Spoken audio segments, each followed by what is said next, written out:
I'm constantly surrounded by noise. There's good noise. I always put on podcasts, music while I'm doing errands, doing work, going on a walk. And I do learn a lot about pop culture, about what's in the news, what the news isn't showing you. A lot of the times I'm also watching lifestyle vlogs while I'm eating dinner. My comfort YouTuber is Remy Cruz and Tiffany Ma. Their lifestyle vlogs are just so cozy and low-key give older sister vibes. There's bad noise too. A lot of the times when I put on music or noise constantly, I get really overstimulated.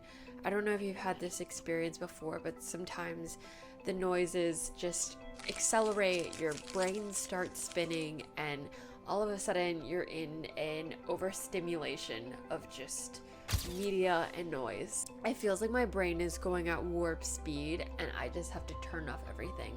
As someone who is chronically surrounded by noise, this is the first time that I've solo traveled. Not even solo traveled. Last summer, I was left in Japan because my boyfriend and I had two different flights to go back to the United States since we were going to two different states. And I was like, you know what?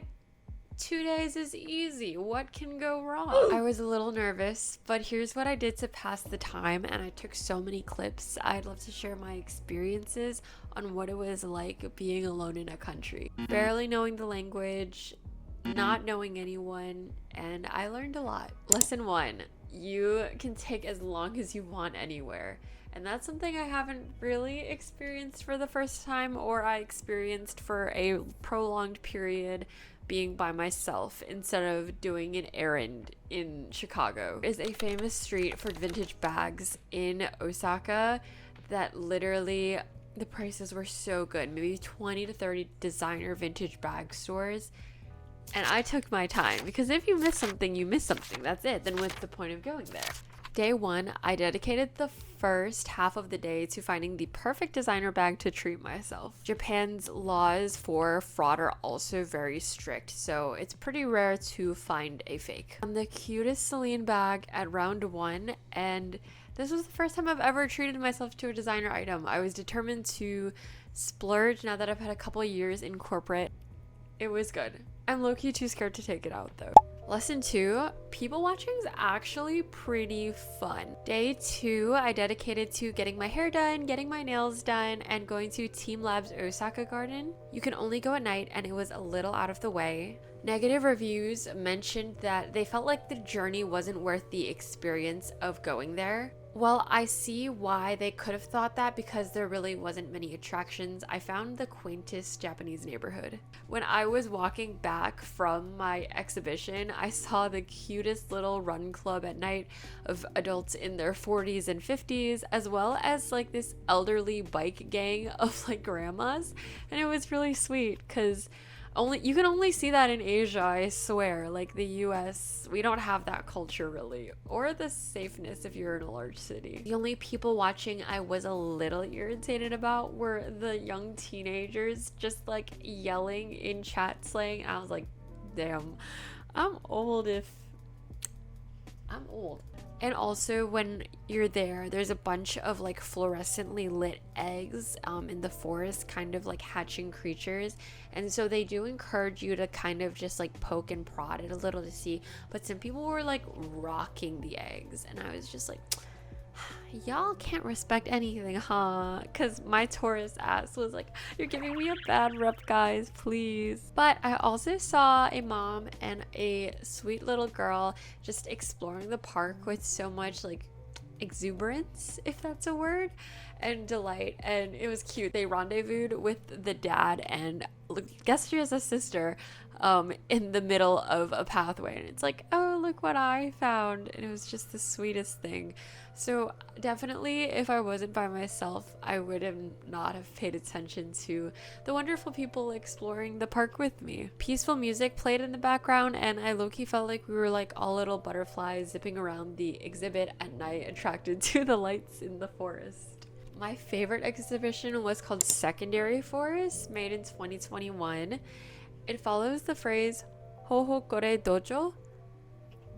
Don't ask me if that's right. And it says every step is a place to learn. The artwork is generated through a computer program with no repeating images. So probably some sort of like, I don't know, touch designer or Cinema 4D. I don't know. It was really cool and amazing to be in person. I highly recommend if you are solo traveling in Japan.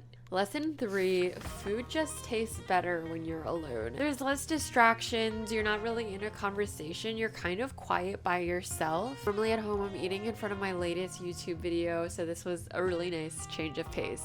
Although everything was so compact in Japan that I couldn't even find the chopsticks, and so here's a montage of me looking really confused trying to get an aesthetic clip.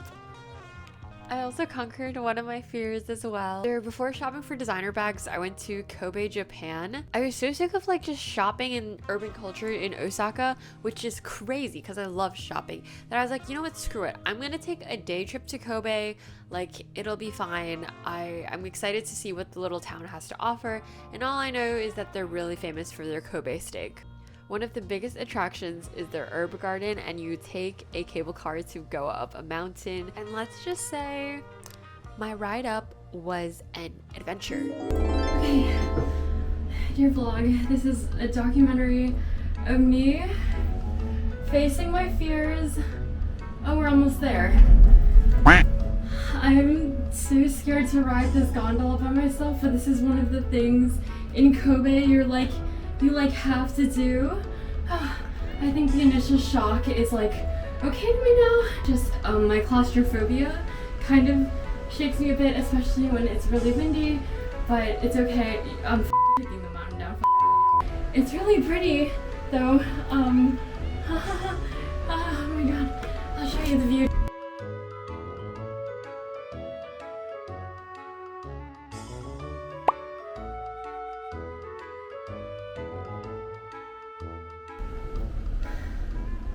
Okay, this is pretty. I'm no longer scared anymore.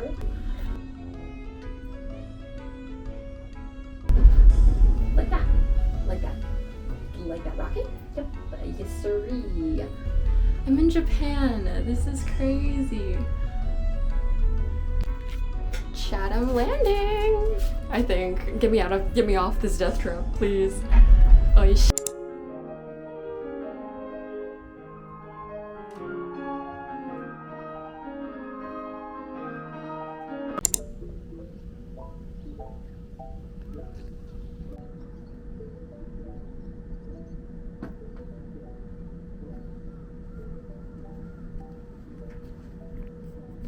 This would have been my third cable car experience, but I think once the doors closed, I immediately felt the air stiffen, and I was just kind of panicking because I've also never been in a cable car by myself, and the wind was especially rocky at the start, so this was how it went, y'all.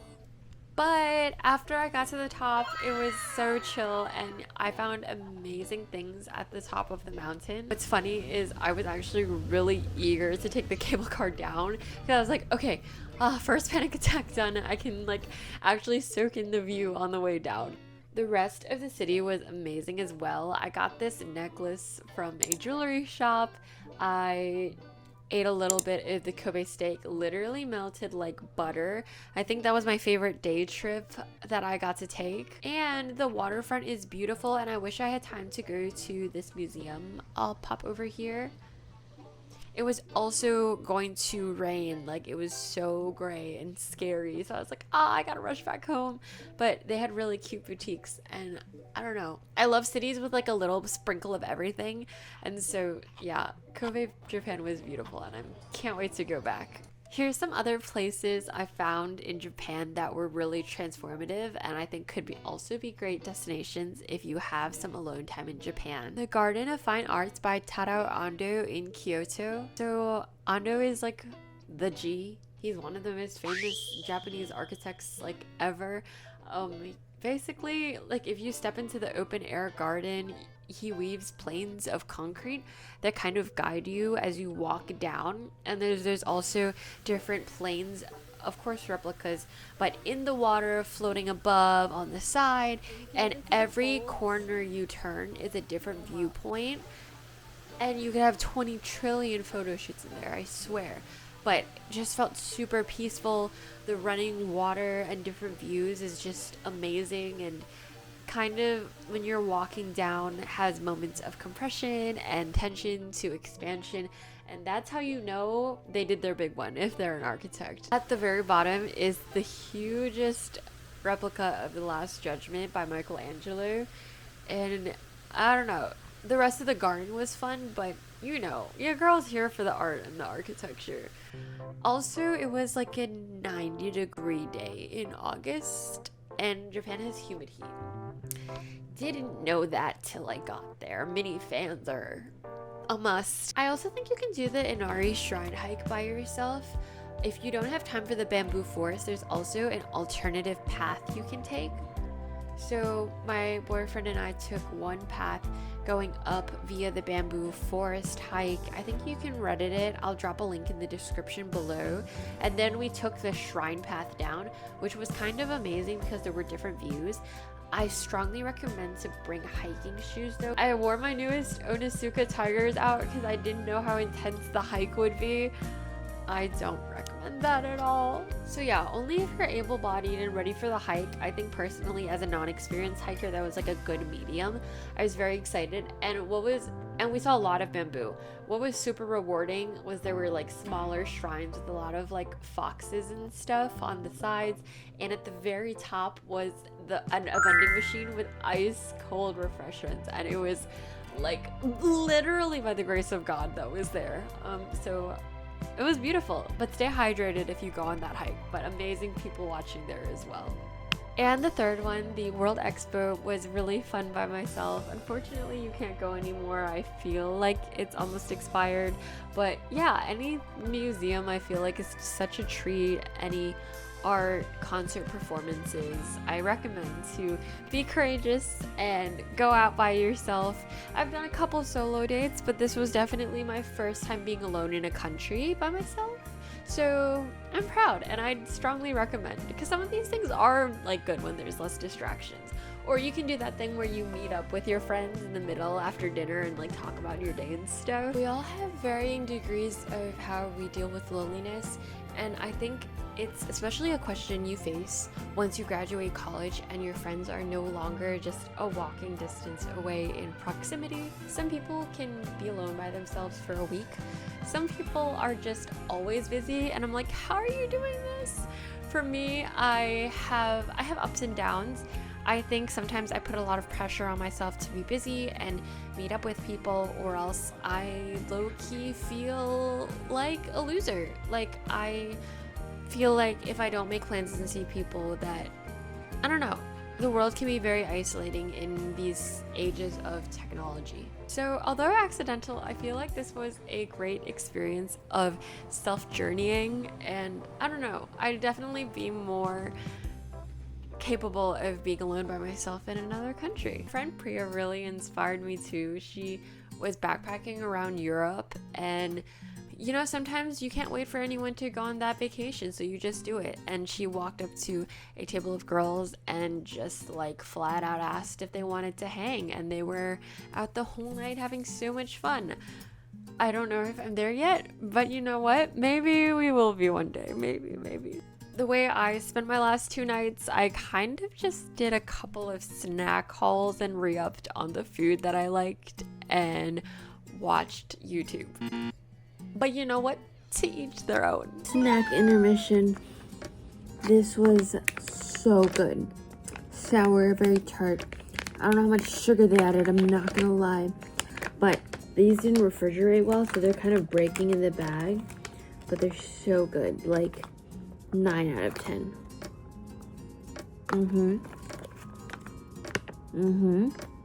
This is a buy again.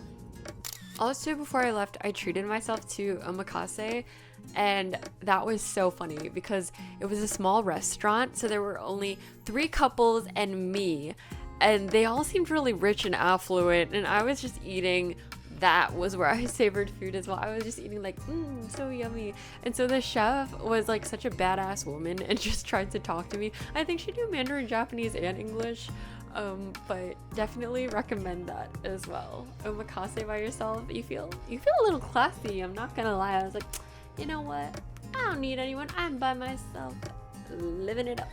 I hope this video gives you some inspiration about where to visit in Japan, with someone, without someone, but these were definitely some really cool art exhibits that I went to and places of cultural significance. Alright y'all, let me know what you think. This is my first time doing something that's narrative and a little less sequential, a little more storytelling. So yeah, I hope you like it. I am back to a YouTube video once every month or once every 2 months. I've been pretty consistent since I committed, so please help me on my journey to 500 subscribers, and I'll see y'all next time. Ciao! Call me back again tomorrow.